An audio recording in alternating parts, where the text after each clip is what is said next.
le groupe verbal est le second constituant obligatoire de la phrase simple. Il en est le pivot. D'un point de vue formel, il intègre dans sa composition maximale un noyau verbal, des compléments directs ou indirects, des attributs et des modificateurs adverbiaux, ces derniers étant généralement facultatifs. Un premier point délicat apparaît dès lors, les constructions attributives requièrent un traitement séparé. En effet, la relation morphosyntaxique entretenue entre le sujet, ou COD, et son attribut est spécifique, puisque les compléments attributifs s'accordent avec le sujet ou le complément d'objet selon le type de construction.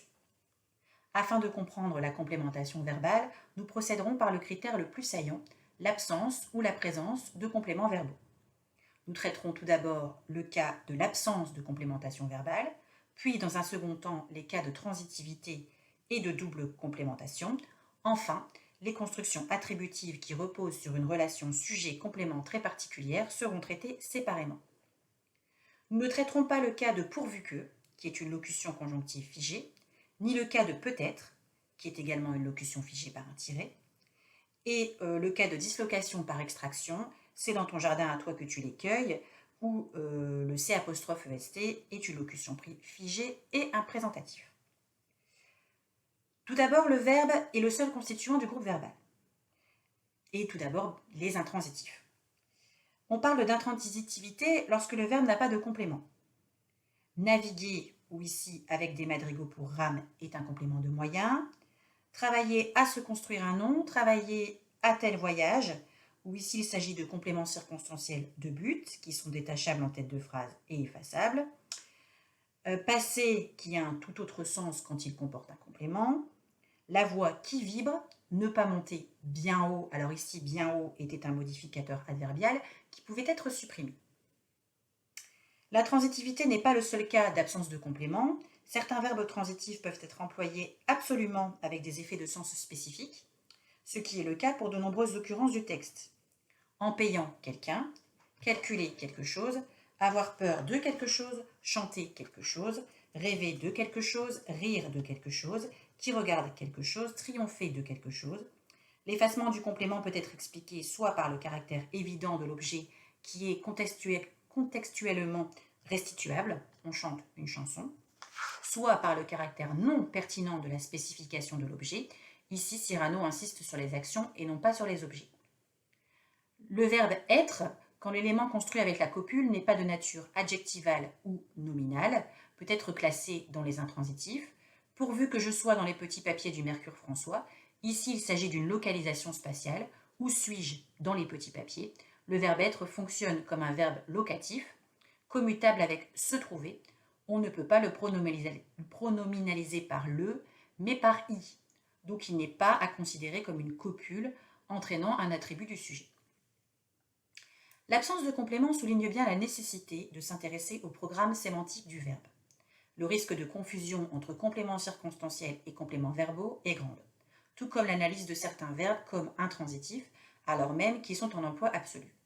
Ainsi, au-delà de la tendance générale de certains verbes à connaître une construction transitive ou intransitive, la porosité des catégories tend à mettre en avant la question de l'emploi. Nous allons maintenant passer aux constructions transitives. Lorsque le verbe a un ou plusieurs compléments, on parle de transitivité. La construction sera transitive directe si le complément dit d'objet direct est directement relié au verbe. La construction sera dite transitive indirecte si le complément dit d'objet indirect est introduit par une préposition. Dès qu'il y a deux complémentations, voire trois, mais pas de cas dans ce texte, on parle de double complémentation. La construction transitive directe, en premier lieu quand les compléments sont nominaux ou pronominaux. Dans le passage, nous avons de nombreuses occurrences où le COD est un groupe nominal. Faire éditer ses vers, découvrir du talent, faire une visite, rédiger déplacer, mettre son feutre, etc. Certains verbes possèdent des compléments pronominaux, soit sous la forme de pronoms personnels, soit sous la forme de pronoms relatifs. Tu les cueilles, pronom personnel COD qui remplace les fleurs. N'écrire rien, où ici rien est un pronom indéfini.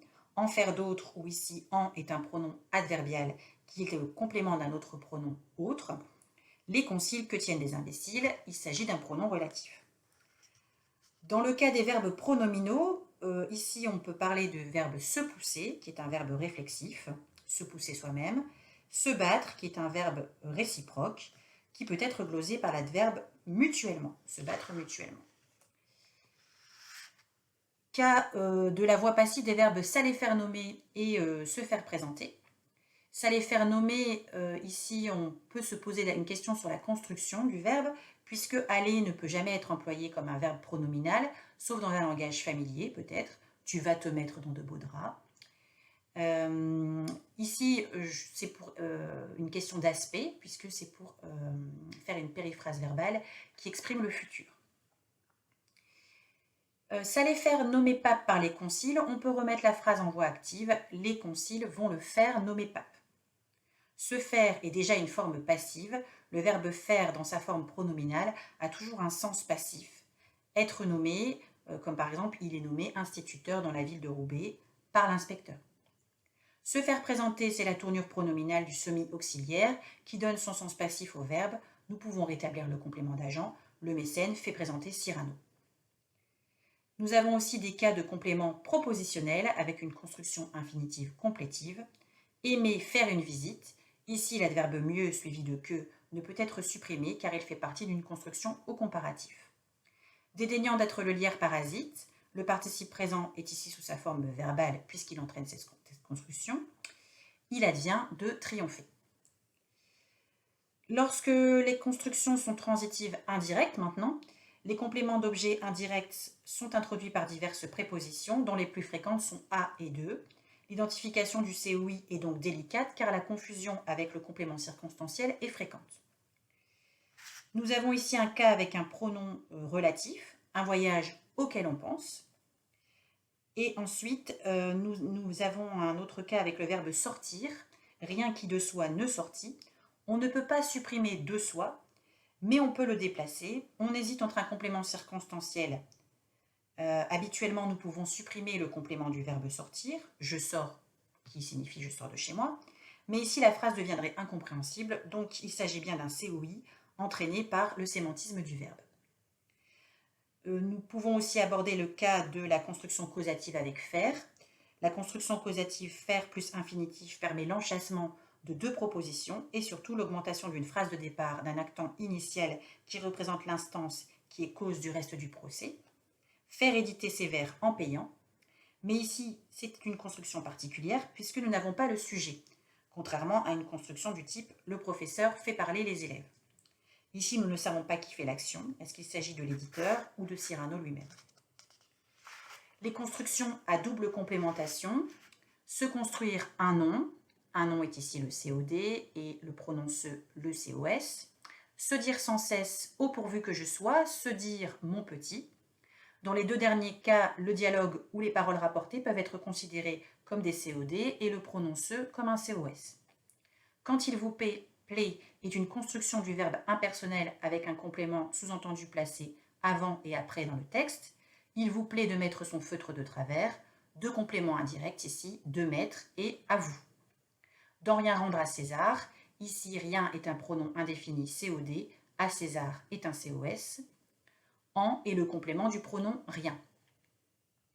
Absent ou présent, seul ou double, le complément s'attache au verbe avec lequel il entretient une relation syntaxique et sémantique particulière, cette relation bien plutôt une affaire d'emploi que de classe, soulignant ainsi la porosité entre les catégories.